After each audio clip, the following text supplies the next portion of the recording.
या hello friends.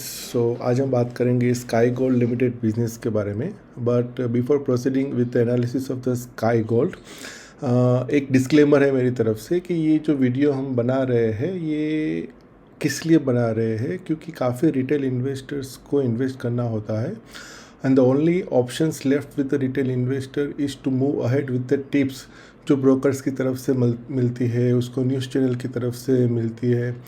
लेकिन ये सही तरीका नहीं है इन्वेस्टमेंट का। सही तरीका है कि आप अगर किसी कंपनी में इन्वेस्ट कर रहे हैं तो उस कंपनी के बारे में ठीक से जाने पहचानिए, वो कंपनी क्या कर रही है, क्या क्या उसमें रिस्क है और क्या क्या उसकी ग्रोथ अपॉर्चुनिटीज़ है, और मैनेजमेंट का क्या कहना है कि वो आगे चल के बिजनेस को बढ़ाने के लिए वो क्या कदम उठाने वाले हैं। सो रिटेल इन्वेस्टर्स के पास इतना ज़्यादा टाइम नहीं होता है कि ये सब चीज़ें एनुअल रिपोर्ट, पीपीटी और कॉन्फ्रेंस कॉल को पढ़ के ये सब चीज़ें एनालिसिस कर सके। तो ये वीडियो का मेरा इंटेंशन यही है कि ये सब चीज़ें पढ़ के आपको 10 या 15 मिनट में एक बिज़नेस का ग्लिम्स दे सकूँ, ताकि एक आपको आइडिया आ जाए कि ये बिज़नेस कर क्या रहा है और आगे चल के इसकी ग्रोथ अपॉर्चुनिटीज़ क्या है। डिस्क्लेमर ये है, ये कोई बाय और सेल रिकमेंडेशन नहीं है। तो अगर आप बाय या सेल करना चाहते हैं तो अपने फाइनेंशियल एडवाइज़र्स से पूछ के ही बाय और सेल करें। So with this disclaimer let's starts the business analysis of sky gold. तो ये बिज़नेस है क्या? सो ज्वेलरी बिज़नेस में दो टाइप के बिज़नेस होते हैं, एक तो बिज़नेस टू बिज़नेस, एक तो बिज़नेस टू कस्टमर। आपने Kalyan jewellers, PN Gadgil jewellers, Tanishq jewellers, CaratLane jewellers का नाम सुना होगा। तो ये क्या करते हैं, ये डायरेक्टली ज्वेलरी जो है रिटेल कस्टमर्स को रिटेल शॉप में से बेचते हैं। अब ये कंपनीज ज्वेलरी जो उसके शॉप्स में रहती है वो खुद मैन्युफैक्चर नहीं करते हैं, उसको मैन्युफैक्चरिंग करने के लिए ये दूसरे जो ज्वेलरी के मैन्युफैक्चरर्स है, स्मॉल कारीगर से उसको देते हैं। तो यहाँ पे स्काई गोल्ड का रोल आता है कि स्काई गोल्ड ये जो बड़ी रिटेल ऑर्गेनाइज प्लेयर है, जैसे कि तनिष्क है, पीएन गाजगिल है, कल्याण है, जोया लुकास है, ये सब के लिए ज्वेलरी मैन्युफैक्चर करता है और उसको ज्वेलरी मैन्युफैक्चर करके प्रोवाइड करता है। तो इससे फ़ायदा जो बड़े रिटेल प्लेयर का क्या रहता है कि उसको काफ़ी इन्वेस्टमेंट मैन्युफैक्चरिंग में नहीं करना पड़ता है और उसका रिटर्न ऑन कैपिटल एम्प्लॉयड भी बढ़ता है। इस सेगमेंट में स्काई गोल्ड के अलावा दूसरे भी प्लेयर्स हैं, लाइक उत्सव सीजेड गोल्ड ज्वेल्स, और उसके अलावा दूसरे भी प्लेयर्स हैं। तो ये हो गई बिजनेस मॉडल की बात।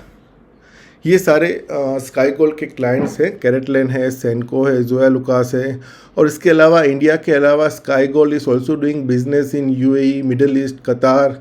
तो वहाँ पे ऑलरेडी उसका बिजनेस है और मैनेजमेंट की जो गाइडेंस है उसके अकॉर्डिंगली वो आगे चल के वहाँ पे और भी बिजनेस बढ़ा रहा है। तो बात करते हैं Q2 फाइनेंशियल ईयर 25 का परफॉर्मेंस का। तो in the results, the revenue from operations in Q2 financial 25 has increase from 396 crores to 768 crores, a whooping 90 crore increase in the revenue। और H1 FY25 की बात करें कंपैरिजन टू H1 FY24, तो वो revenue 93% बढ़ा है। लेकिन यहाँ पे एक कैच है कि जो Q2 में 768 करोड़ रुपीज़ रेवेन्यू बढ़ा है उसमें एक अदर इनकम का भी पार्ट है। 20 करोड़ की कुछ अदर इनकम मैनेजमेंट में अपने Q2 फाइनेंशियल ईयर 25 के क्वार्टरली रिपोर्ट में बताई है, और उसका कहना है कि ये जो अदर इनकम है उसके पास SBI, HDFC, TCS के कुछ शेयर्स थे, तो वो उन लोगों ने बेचे हुए हैं इस क्वार्टर में। तो इस क्वार्टर में उन लोगों ने TCS और HDFC के कुछ शेयर बेचे हुए हैं। And the next quarter also, in the Q3 financial year 25 में भी वो कुछ शेयर्स SBI के भी बेचने वाले हैं। तो उसके अमाउंट अराउंड 33 करोड़ के अराउंड कुछ था। तो Q3 में भी कुछ अदर इनकम रहेगी। तो इसका इम्पोर्टेंस ये है कि अगर आगे चल के यहाँ पे Q2 में और Q3 में अदर इनकम के इंक्लूजन से इसका रेवेन्यू बढ़ रहा है, लेकिन अब जब नेक्स्ट ईयर क्वार्टर टू 26 में और क्वार्टर थ्री 26 में जब इस बिजनेस का एनालिसिस करें तो आप ध्यान रखें कि रेवेन्यू में वो अदर इनकम का पार्ट नहीं रहेगा, और शायद अगर ज़्यादा एक्सपेंशन प्लान नहीं रहता है मैनेजमेंट का कोर इनकम से, कोर ऑपरेशन से, तो शायद थोड़ा बहुत रेवेन्यू आपको कम दिखे। तो इसका मतलब ये नहीं है बिजनेस में कुछ इम्पेक्ट आया है, इसका मतलब ये है कि अदर इनकम जो इस साल थी वो पिछले साल रेवेन्यू में रिफ्लेक्ट नहीं हो रही है। ग्रोस मार्जिन मैनेजमेंट का बिजनेस का देखें तो क्वार्टर टू FY25 में ग्रोस प्रॉफिट 21 करोड़ से बढ़ के 50 करोड़ हुआ है, और ग्रोस मार्जिन 5.3% से बढ़ के 6.5% हुआ है। हाफ ईयरली की बात करें तो हाफ ईयर में ग्रोस प्रॉफिट बढ़ के 44.7 करोड़ से बढ़ के 95.9 करोड़ बढ़ा है, और ग्रोस मार्जिन भी बढ़ा है 5.8% से बढ़ के 6.4% ग्रोस मार्जिन कंपनी का हुआ है। इबिटा और इबिट जस्ट से करना, ये स्क्रीन थोड़ी यहाँ पे कट रही है।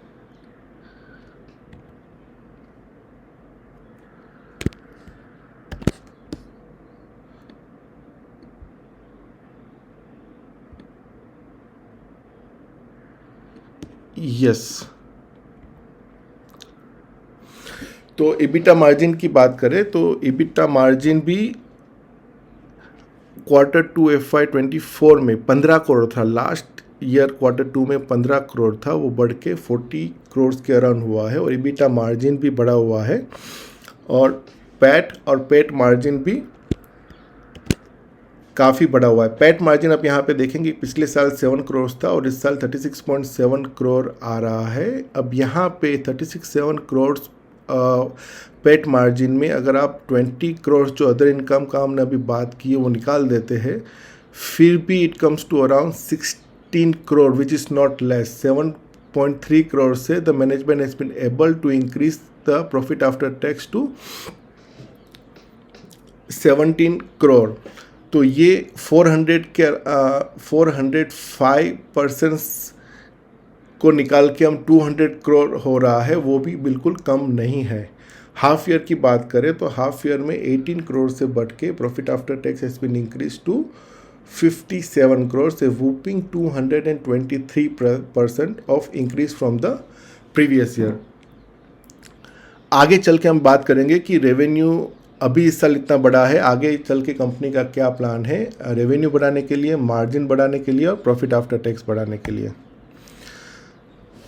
रेवेन्यू स्प्लिट की हम बात करें तो अभी फ़िलहाल कंपनी का बिजनेस 91% बिजनेस इंडिया से आ रहा है और 9% बिजनेस UAE, मिडिल ईस्ट, कतार, कुवैत वहाँ से आ रहा है। और मैनेजमेंट की जो कमेंट्री मैंने सुनी उसमें मैनेजमेंट का कहना है कि ये 9% से बढ़ के they are planning to increase the revenue to 13 to 15%। इसका फ़ायदा क्या होगा कि जब रेवेन्यू इंडिया में आ रहा है तो इंडिया में मार्जिन कांस्टेंट है, बाहर से रेवेन्यू आने लगेगा तो it will have an impact on the companies margin थोड़ा बहुत बढ़ेगा।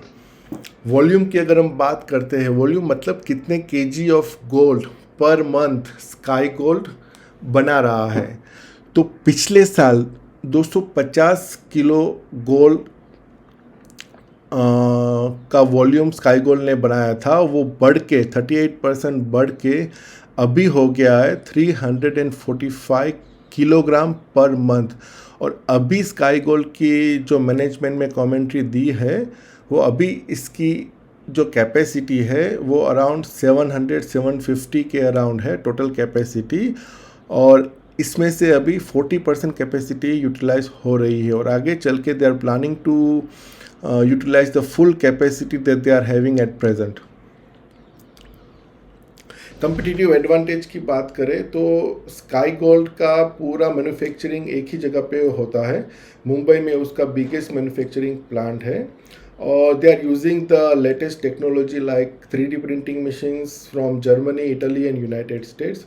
और एक कंपिटिटिव एडवांटेज की बात करें कि जब कोई रिटेल ऑर्गेनाइज प्लेयर लाइक कल्याण ज्वेलर्स या कोई भी ज्वेलर्स उसको ऑर्डर देता है तो उसका लीड टाइम 7 to 10 डेज रहता है। अब लीड टाइम क्या है कि जब से ऑर्डर दिया तब से जो B2C मतलब कल्याण ज्वेलर्स अगर और उसको ऑर्डर देता है तो उसको ऑर्डर देने के बाद 7 से 10 दिन में वो जो ऑर्डर है उसको मिल जाता है, which is a huge competitive advantage given that organise player में काफ़ी सेल्स रहता है और सेल्स करने के लिए उसको आगे चल के अपने कस्टमर सेटिस्फेक्शन के लिए भी ये अच्छा रहता है।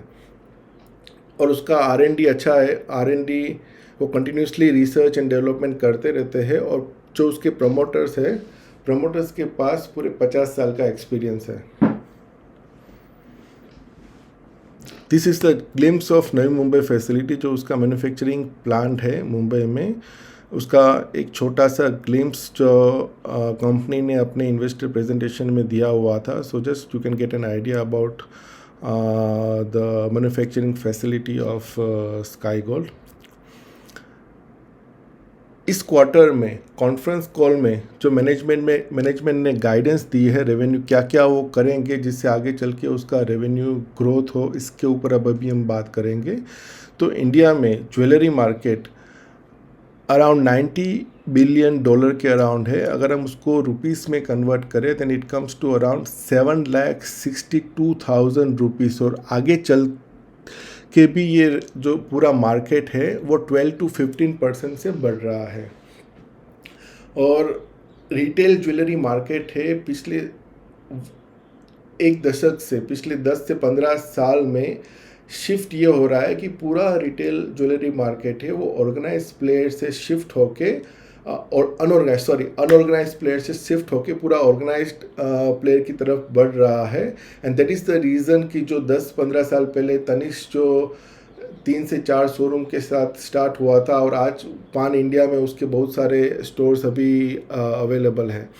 और आगे चल के ये रिटेल जो ऑर्गेनाइज प्लेयर है, कल्याण, तनिष्क, पीसी ज्वेलर्स, ज्वेलुकास, वो पूरा टायर 1 और टायर 2 सिटी में सेचुरेट करके they are planning to foray into tier 3 and tier 4 cities. So ये अगर रिटेल ऑर्गेनाइज प्लेयर बढ़ेगा इंडिया में तो ऑब्वियसली उसका ग्रोथ आएगा, तो डेफिनेटली जो ज्वेलरी मैन्युफैक्चरिंग कंपनी है उसका भी ग्रोथ आने वाला है।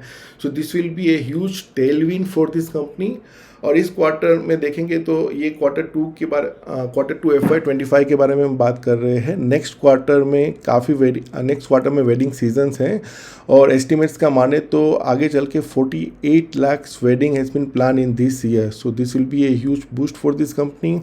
अभी फ़िलहाल गोल्ड का प्राइस कम हुआ है, सो ऑब्वियसली जब गोल्ड का प्राइस कम होता है तब गोल्ड का सेल्स बढ़ता है और जब गोल्ड का सेल्स बढ़ेगा then it will have a positive impact on this company. और जो मैनेजमेंट ने कहा है कि अभी फ़िलहाल कंपनी 22 कैरेट गोल्ड और डायमंड स्टडेड गोल्ड में है और आगे चल के they are planning to foray into 18 carat gold and diamond jewellery. तो उसके लिए कंपनी ने अभी से इन्वेस्टमेंट करना स्टार्ट कर दिया है। सो इससे क्या होगा कि जो कंपनी का जो प्रोडक्ट मिक्स है वो बढ़ेगा और अल्टीमेटली जब प्रोडक्ट मिक्स बढ़ता है then it will have a positive impact on the revenue भी उसके साथ बढ़ता है। जैसे मैंने अभी आपको पहले बोला कि अभी इंडिया में 91% जो रेवेन्यू आ रहा है उसमें से इंडिया से 91% आ रहा है और 9% इंटरनेशनल मार्केट से आ रहा है। So company is targeting it's revenue from the middle east, UAE, Singapore and Malaysia. और अभी सितंबर महीने में कंपनी ने 2 कंपनीज़ का एक्विजिशन किया है। एक है miss sparkling chain private limited और दूसरा है star mangalsutra private limited. Now what does this company do? This both companies, जो स्पार्कलिंग चेन प्राइवेट लिमिटेड है, this company is into the chain manufacturing business और दूसरा स्टार मंगलसूत्र प्राइवेट लिमिटेड है, this is into the manufacturing of mangalsutra business. तो ये दोनों products fast moving products है, तो इससे कंपनी का रेवेन्यू राउंड द क्लॉक बढ़ेगा। जस्ट कंपनी ने इस कॉन्फ्रेंस कॉल में बताया है कि they had a tie up with the CaratLane और आपको पता है कि CaratLane is a big brand of Tanishq और अभी फ़िलहाल कंपनी का रेवेन्यू 1 से 1.5% revenue is contributed by the CaratLane. और कंपनी ने इनडायरेक्टली अपने कॉन्फ्रेंस कॉल में बताया है कि मतलब यहाँ से कैरेटलैंड से और तनिष्क के जो सब्सिडियरीज है तनिष्क में से थोड़ा बहुत उसका रेवेन्यू आगे चल के बढ़ेगा। They are expected to grow further in the future. और पीएन गाजगिल के साथ भी कंपनी का टाई अप है, वहाँ से कंपनी का 100 से 150 करोड़ के अराउंड रेवेन्यू आता है। अब ये हो गई रेवेन्यू की बात। अब how the company is planning to increase the margin, जो अभी फ़िलहाल ग्रोस रेवेन्यू की बात करें तो ग्रोस रेवेन्यू यहाँ पे आप देखेंगे, ग्रोस मार्जिन आप यहाँ पे देखेंगे तो 6.5 है, एबिटा मार्जिन 5 है और पैट मार्जिन 4.8 है। तो आगे चल के कंपनी का क्या गाइडेंस है मार्जिन को लेके, और किस तरह से what efforts the company will do to increase the margin of their company. पहले हम गोल्ड मेटल लोन की बात करते हैं। गोल्ड मेटल लोन होता क्या है? जैसे मैं आपको एक एग्जांपल देके बताऊँ कि अगर XYZ स्काई गोल्ड एक कंपनी है जिसको गोल्ड मैन्युफैक्चरिंग करना है, तो ऑब्वियसली उसको गोल्ड पहले लेना पड़ेगा। गोल्ड लेने के लिए अगर वो बाहर से लोन लेने जाएंगे तो वो लोन उसको 8 to 9 या 10% में उसको लोन मिलेगी। वो गोल्ड मैन्युफैक्चरिंग करके फिर रिटेल जो आउटलेट है उसको प्रोवाइड करेंगे। वहाँ से उसको पैसे आने में 20-30 दिन और लगेंगे। तो ये यहाँ पे कंपनी का काफ़ी जो वर्किंग कैपिटल है वो स्टक हो जाता है, और जो गोल्ड लोन है जो लेते हैं वो काफ़ी कॉस्टली पड़ती है। तो इसके अगेंस्ट में अगर if the company will go with the gold metal loan, तो gold metal loan bank company को 3% के अराउंड देता है। और इसका फ़ायदा क्या है कि compare to the normal loan जो 9 to 10% में मिलती है, गोल्ड मेटल लोन 3% में कंपनी को मिल जाती है, और इसके अगेंस्ट में कंपनी को कुछ कोलेट्रल्स गिरवी रखने पड़ते हैं। तो ये जब लोन का परसेंटेज 9 to 10% से कम होके अगर 3% हो जाएगा, तो ऑब्वियसली जो प्रॉफिट आफ्टर टैक्स है that is revenue minus the operating expense ने इंटरेस्ट कॉस्ट आता है। अगर इंटरेस्ट कॉस्ट अगर कम हो जाता है तो डेफिनेटली प्रॉफिट आफ्टर टैक्स भी बढ़ेगा। तो अभी कंपनी का गाइडेंस ये है कि Q1 में गोल्ड मेटल लोन 10% है, Q2 में अभी फ़िलहाल 20 to 22% है। सो गोइंग फॉरवर्ड वो अपना गोल्ड मेटल लोन का जो पोर्शन है they are trying to increase from 20 to 22% to 50 to 60%, और आगे चल के वो अपना पूरा गोल्ड मैन्युफैक्चरिंग का जो हेज है वो 80% गोल्ड मेटल लोन से करेंगे। दूसरा है कि कंपनी ने अभी कैरेटलैंड से टाई अप किया हुआ है, तो बाकी ज्वेलरी के साथ कंपनी का क्या डीलिंग होता है कि दूसरी कंपनी उसको ऑर्डर देती है। जो स्काई गोल्ड है वो गोल्ड लेके लोन पे गोल्ड मेटल लोन से लोन लेके उसको मैन्युफैक्चरिंग करके उस कंपनी को प्रोवाइड करती है, और वहाँ से उसको 20-30 दिन में उसको पैसे मिलते हैं। कैरेटलैंड के साथ जो कंपनी का टाई अप हुआ है वहाँ पे कंपनी को इन्वेंट्री या कैपिटल में अपने पैसे स्टक करने की ज़रूरत नहीं पड़ेगी। कैरेटलैंड उसको बुलियन देगा, मतलब उसको गोल्ड देगा, कैरेटलैंड से ही उसको गोल्ड मिलेगा, और उस गोल्ड को मैन्युफैक्चर करके कंपनी को उसको वहाँ पे मैन्युफैक्चरिंग करके डिज़ाइन करके उसको कैरेटलैंड को सप्लाई करना है। तो यहाँ पे फ़ायदा ये रहेगा कि कंपनी को गोल्ड मेटल लोन लेने की ज़रूरत नहीं पड़ेगी, कंपनी का कैपिटल स्टकअप नहीं होगा, और इससे मार्जिन पे भी उसको इम्पेक्ट आएगा। दूसरा, जैसे मैंने आपको बताया कि company is focusing to increase the revenue from export, तो अभी फ़िलहाल 9% है, that the company is trying to increase it to 15%। तो वहाँ पे जैसे रेवेन्यू आएगा तो ऑब्वियसली मेकिंग चार्जेस वहाँ से उसको ज़्यादा मिलेंगे, तो उसकी वजह से उसका gross margin will also increase. Management का गाइडेंस क्या है?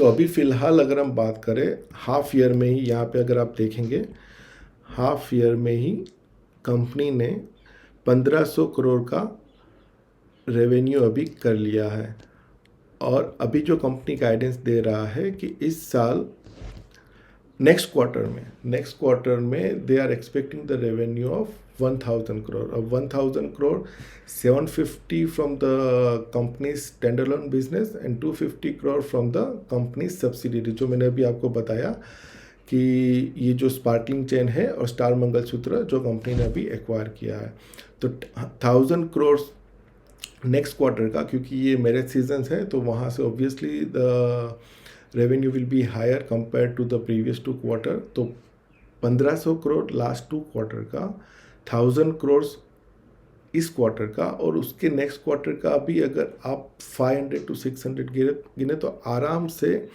कंपनी का रेवेन्यू इस साल 3000 करोड़ हो सकता है, और वही कंपनी ने गाइडेंस दिया हुआ है। But I think 3000 the company will shoot up this revenue of 3000 crores and maybe 3000 to 3300 crores के अराउंड कंपनी का रेवेन्यू आया इस साल का। और कंपनी का गाइडेंस आगे चल के ये है कि FY27 में they are planning to do the revenue of 6300 crores. उसमें से 5000 crore revenue will come from the standalone company, और 1300 करोड़ का जो रेवेन्यू है वो कंपनी की जो सब्सिडियरीज है जो कंपनी ने एक्वायर की है उसमें से आएगा। कंपनी को जब पूछा गया कि are there any plan to expand into the retail store, company ने काफ़ी मतलब आउटराइटली मना कर दिया कि अभी तो फ़िलहाल कोई प्लान नहीं है रिटेल स्टोर में, क्योंकि कंपनी के पास ऑलरेडी अभी इतनी ज़्यादा कैपेसिटी है and they are already getting the business from the organise retail player. तो कंपनी अभी फ़िलहाल मैन्युफैक्चरिंग जो बिज़नेस है उसका जो कोर बिज़नेस है उसी पे फोकस कर रही है। और कंपनी की अभी कैपेसिटी यूटिलाइजेशन जैसे मैंने आपको बताया कि 750 अभी कंपनी का वॉल्यूम कैपेसिटी है, उसमें से अभी कंपनी 33% यूटिलाइज कर रही है, और कंपनी का आगे चल के प्लान है कि they are going to increase this capacity from 33% to 70 to 80%।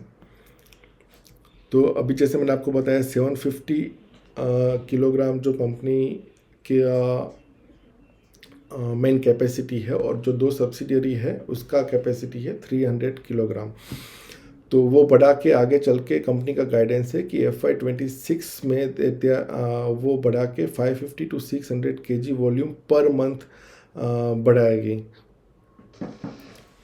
और दूसरा एक्सपोर्ट की हमने बात ऑलरेडी कर दी कि they are planning to increase the contribution of export from 9 to 13% this year, और इसके आगे चल के they are planning to increase the contribution from 9 to 15% FY26 के लिए।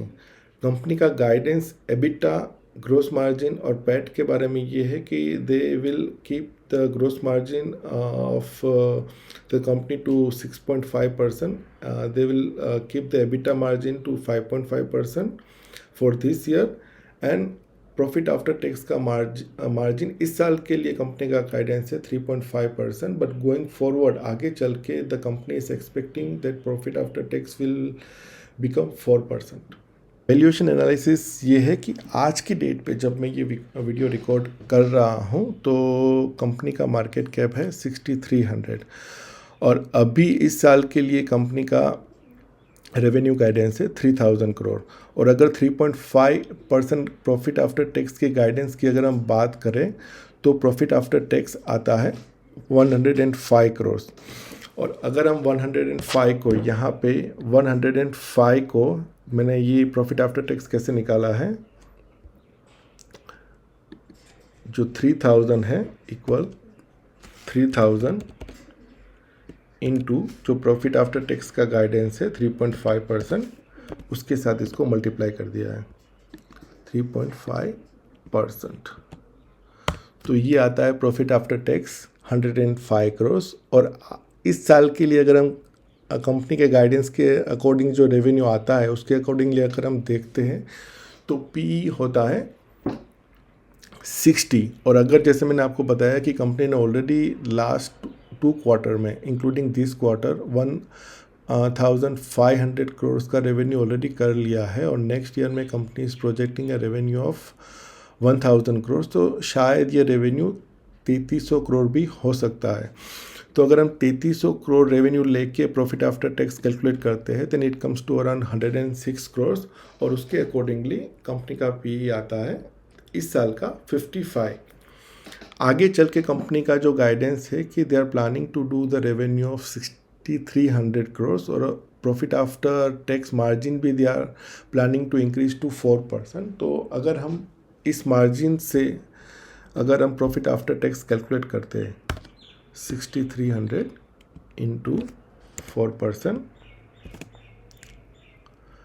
तो कंपनी का प्रॉफिट आफ्टर टैक्स आता है 250 करोड़। तो मार्जिन आज का मार्केट कैप है 6300, ये 6300 करोड़। तो 6300 करोड़ को, ये 6300 करोड़ को अगर हम डिवाइड करते हैं 252 प्रॉफिट आफ्टर टैक्स से, तो 2 years फॉरवर्ड पी आता है 25। So this is all about the valuation.